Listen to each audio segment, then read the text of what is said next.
For centuries, a single plant has shaped economies, cultures, and human health across the world, a plant with deep roots in both ancient rituals and modern addiction.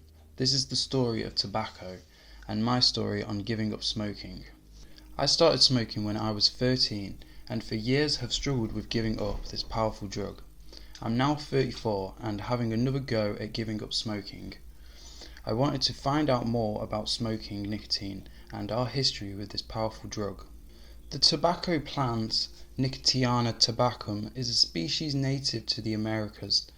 It thrives in warm climates, with its tall stalks and broad leaves, making it instantly recognizable. But tobacco isn't just any plant. It contains a powerful chemical that has captivated humans for generations, nicotine. Tobacco is unique because it produces high concentrations of nicotine, a chemical that serves as a natural insecticide. But for humans, nicotine has an entirely different effect. It stimulates the brain, creating a sense of pleasure and alertness. Tobacco belongs to the Solanaceae family, also known as the nightshade family. Surprisingly, other plants in this family, such as tomatoes, eggplants, and potatoes, also contain small amounts of nicotine.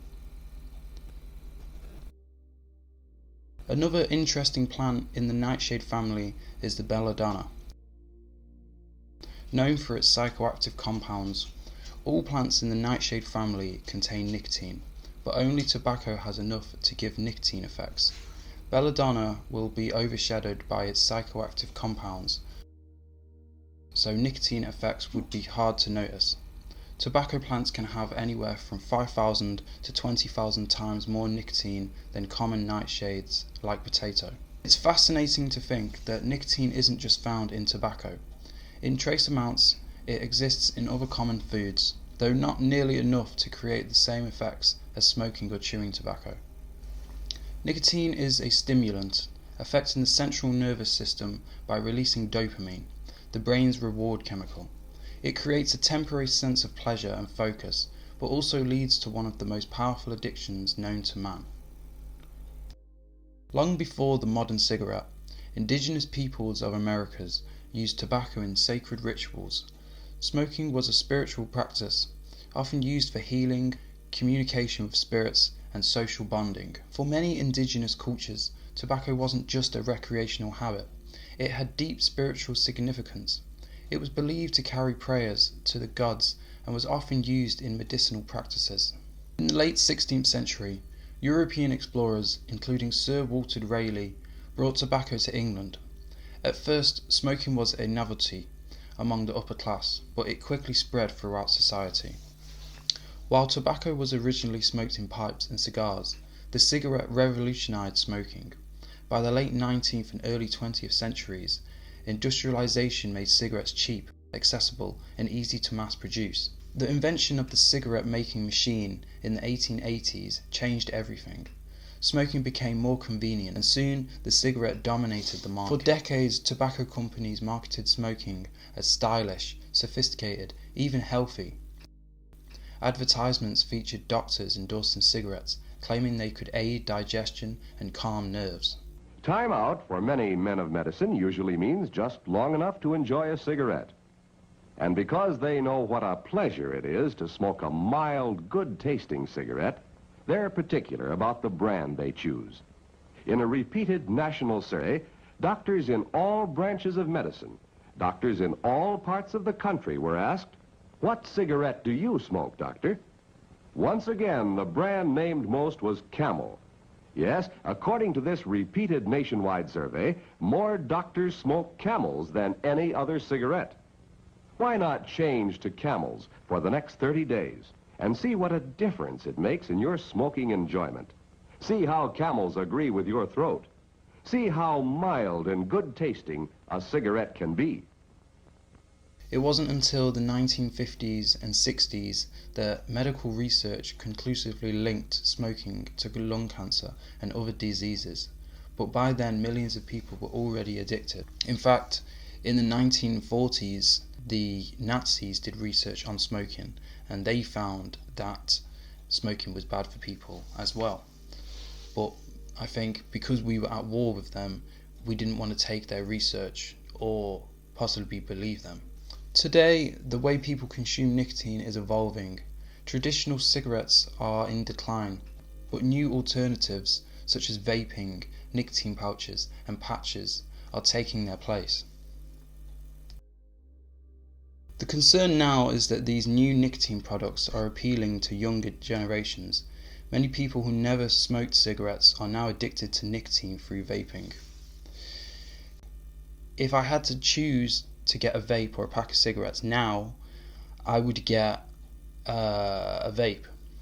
But back maybe 5 years ago, I would get cigarettes or maybe some tobacco. But the vaping is, you've got all these flavors, you've got mad flavors, any flavor you can think of in a vape, and it's rechargeable. You can have it indoors. Like, it's so convenient. Like, you can have one hit, no one can really smell it. It's so convenient. And yeah, kids can get them. It's appealing to kids. They're in bright colours. They have great flavours. I mean, if you go to any cigarette counter nowadays, I call it the juice bar or the vape bar, because you look at it and it's loads of bright colours. I watched when cigarettes could be advertised, and then now I watched the transition from when they couldn't have their logos on the packet, and then they had to put just blank packets.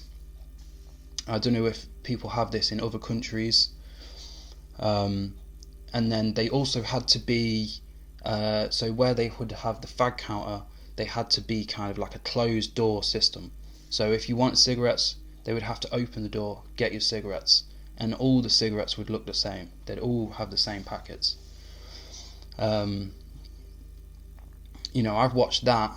Now that you've got all these vapes, it's just like vape products. You've got heated tobacco products, vapes, the pouches, and you don't really see like Nicorette, nicotine. You don't really see them. They are put in the store, like, away from everything.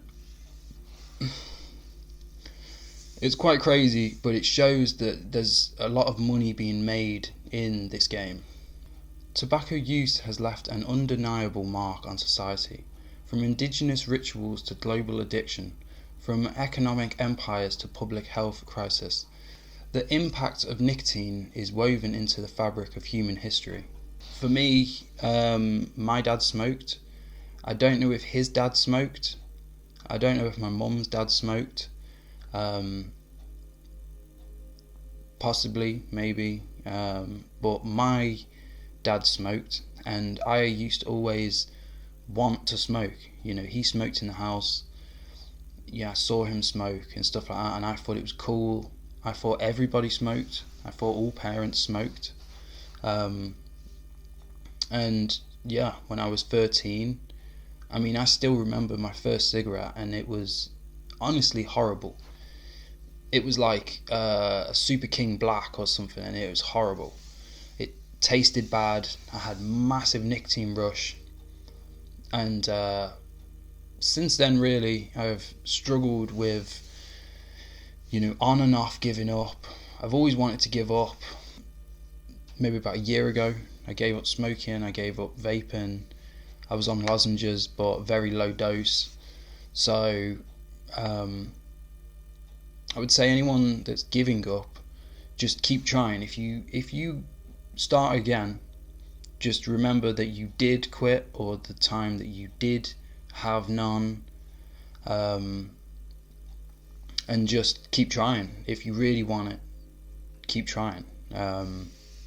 Obviously I haven't really quit yet because I'm still on the pouches, but I think it's definitely a step in the right direction in terms of health. The story of nicotine isn't just about addiction. It's about industry, science, culture and health. and as new nicotine products emerge, the conversation about its impact continues.